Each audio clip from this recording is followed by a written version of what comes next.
There are some topics I enjoy going deep on. Whether that is Halo, Star Wars, or Taylor Swift, I love getting my tentacles into every crevice and probing until I'm satisfied. Others I just float past, judge silently, and then continue on my listless way. Marvel, or rather the MCU, is one of those subjects. Don't get me wrong, I rode the hype train right into the station with Infinity War and Endgame, which felt like a fitting end to 10 years of interconnected build-up. But moving forward, my favourite characters were either dead, unavailable, or in the process of becoming comical relief for an ADHD director who probably should have never been given creative control of any project, least of all a multiverse.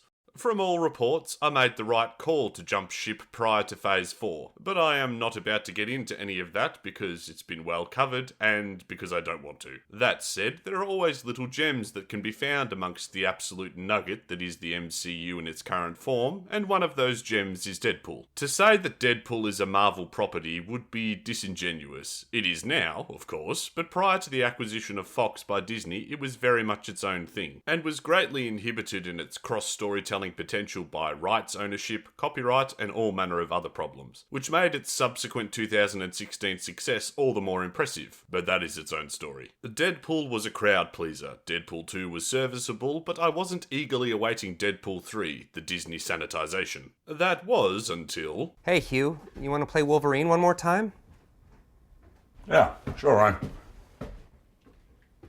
As a proud Australian, I am honour bound to support Hugh Jackman in any and all of his projects. This includes his successes and his failures. Huge caveat, I love Van Helsing, and the critics of the day did it dirty. But despite Jackman's return, would Deadpool 3, aka Deadpool and Wolverine, rise above its PG-13 Disney limitations and constraints? Could it even exist in the current landscape of sexless, politically correct safe space that is Hollywood? Oh, that's Wolverine. You're damn straight it is. Disney brought him back. They're gonna make him do this till he's 90. The answer is yes. And here is my spoiler-free review.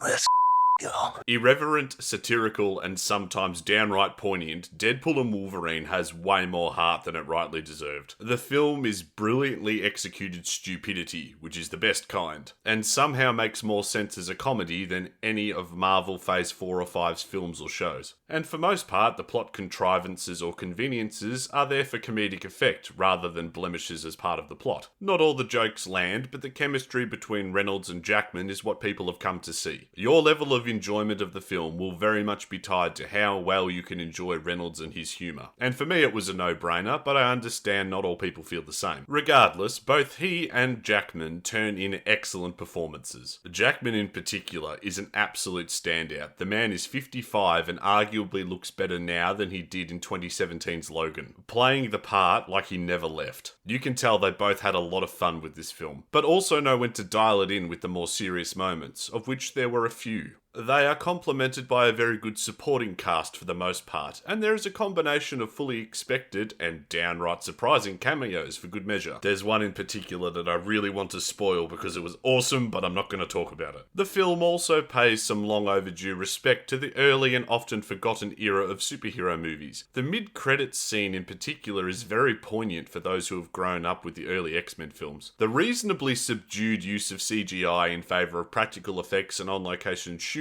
when compared to the previous Marvel eyeball bombardment was a welcome change. And from all reports, this was a budgetary thing, and if that's the case, Hollywood, the lesson is clear. Lower the budgets and force your writers and directors to get creative because it works. Fight choreography was excellent for the most part, and as suggested, got very creative with some of its set pieces. The usual problem with the Marvel villain was still present, an overpowered and undermotivated baddie that wants to destroy the everything. But to be fair, I was pleasantly surprised that she wasn't given a sympathy arc that attempted to frame her as some misunderstood victim of the patriarchy. Nope, she's just a massive sadist that literally molests people's minds. And my god, that is so much more fun to watch in a superhero movie than the usual Disney nonsense. Not that I condone mind molestation. The soundtrack was reasonably on point too, and at least for me, didn't become grating with overuse of classic hits like it did in Guardians 3, which is a difficult balance to strike, so credit where credit is due. Overall, if I was to give the movie an arbitrary rating, I would give it 4 sunken doubloons out of 5. It's a solid action comedy that feels like a throwback to when superhero movies were a fun piece pieces of escapism, rather than the overly preachy, politically correct, poorly written, corporately produced fix-it-in-post money vacuums of current year. Don't get me wrong, a lot of the funniest scenes are spoiled in the trailers, but there are plenty of other brilliant moments to wrap your laughing gear around. I enjoyed the whole affair so much, I invited Blake Lively to the sheltered harbour to congratulate her. She's out back playing with the dog. Oh shit!